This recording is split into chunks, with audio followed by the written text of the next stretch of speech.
बच्चों, आज का पाठ है विराम चिन्ह। आज हम इनके नियमों के बारे में जानेंगे।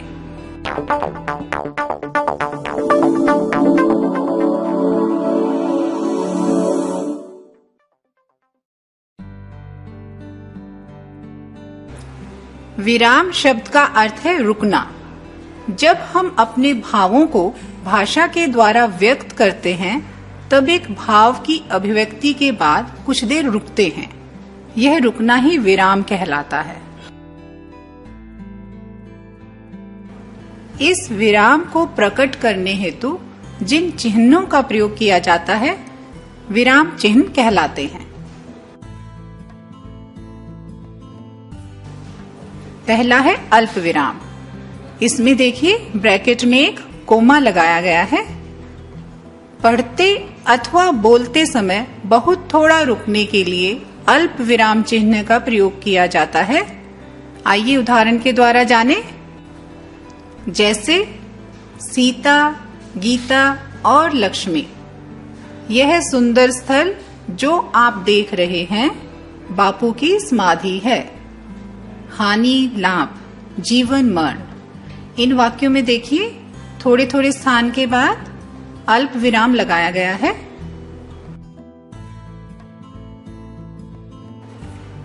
दूसरा है अर्ध विराम। इसमें एक बिंदु और उसके नीचे कॉमा लगाया जाता है। जहां अल्प विराम की अपेक्षा कुछ ज्यादा देर तक रुकना हो, वहां अर्ध विराम चिन्ह का प्रयोग किया जाता है। आइए उदाहरण में देखें। जैसे सूर्योदय हो गया, अंधकार न जाने कहां लुप्त हो गया। तीसरा है पूर्ण विराम। इसमें एक सीधी लाइन वाक्य की समाप्ति पे लगाई जाती है, जहां पर बात पूर्ण हो गई हो। जहां वाक्य पूर्ण होता है, वहां पूर्ण विराम चिन्ह का प्रयोग किया जाता है। जैसे मोहन पुस्तक पढ़ रहा है, वह फूल तोड़ता है। चौथा है विस्मय आदि बोधक चिन्ह। इसमें एक लाइन के नीचे बिंदु लगाया जाता है।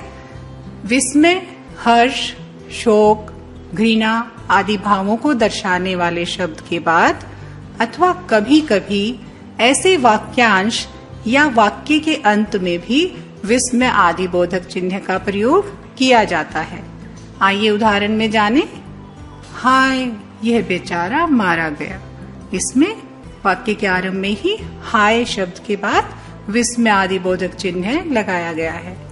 वह तो अत्यंत सुशील था, बड़ा अफसोस है। ऐसे वाक्यों में विस्मय आदि बोधक चिन्हों का प्रयोग किया जाता है। पांचवा है प्रश्नवाचक चिन्ह। इसमें प्रश्नवाचक चिन्ह एक देखिए ब्रैकेट में लगाया गया है। प्रश्नवाचक वाक्यों में अंत में यह चिन्ह लगाया जाता है। जैसे किधर चले, उसके बाद देखिए तुम कहाँ रहते हो।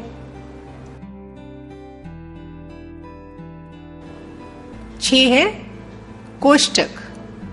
इसमें देखिए दोनों तरफ से हाफ सर्कल बंद हो रहा है।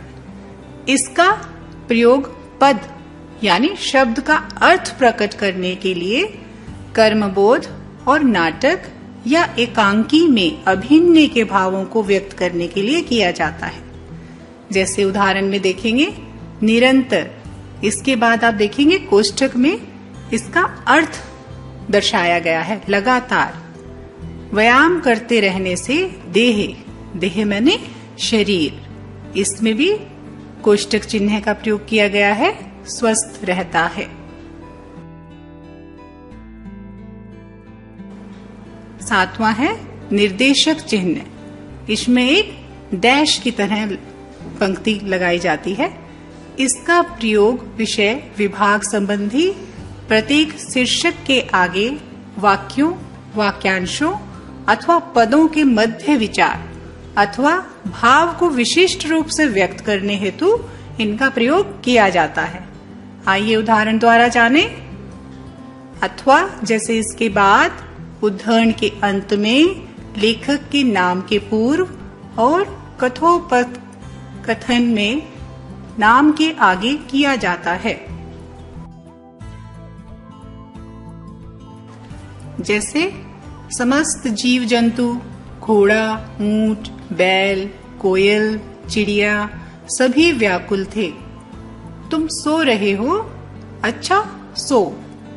द्वारपाल भगवान, एक दुबला पतला ब्राह्मण द्वार पर खड़ा है।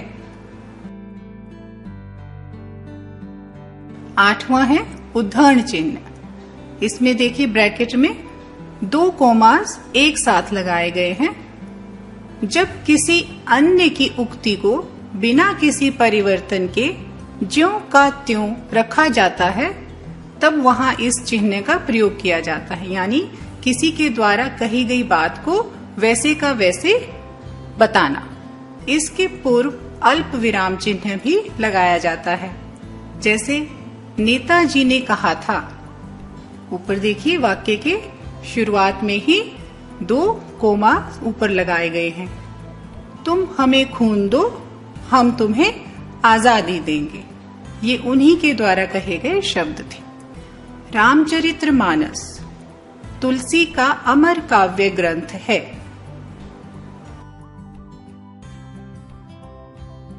नौवां है आदेश चिन्ह। किसी विषय को क्रम से लिखना हो तो विषय क्रम व्यक्त करने से पूर्व इसका प्रयोग किया जाता है। उदाहरण देखें, जैसे सर्वनाम के प्रमुख 5 भेद हैं: पुरुषवाचक, निश्चयवाचक, अनिश्चयवाचक, संबंधवाचक और प्रश्नवाचक। 10वां है योजक चिन्ह। इसमें एक थोड़ा सा लंबी डैश लगाई जाती है। समस्त किए हुए शब्दों में जिस चिन्ह का प्रयोग किया जाता है वह योजक चिन्ह कहलाता है। जैसे माता पिता, दाल भात, सुख दुख, पाप पुण्य। 11वां है लाघव चिन्ह। इसमें एक वाक्य के अंत में बिंदु लगा दिया जाता है, उसको छोटे रूप में प्रयुक्त करने के लिए किसी भी शब्द के बाद। किसी बड़े शब्दों को संक्षेप में लिखने के लिए उस शब्द का प्रथम अक्षर लिखकर उसके आगे शून्य लगा देते हैं। जैसे पंडित, डॉक्टर, प्रोफेसर। इसमें देखिए डॉक्टर का पूरा लिखने की बजाय डॉ लिख के एक छोटा बिंदु लगा दिया गया है। प्रोफेसर को भी इसी तरह से प्रो लिखकर एक बिंदु लगा दिया गया है। बच्चों, आज हमने विराम चिन्हों के नियमों के बारे में जाना। अगले अध्याय में हम प्रत्यय के बारे में पढ़ेंगे। Thank you.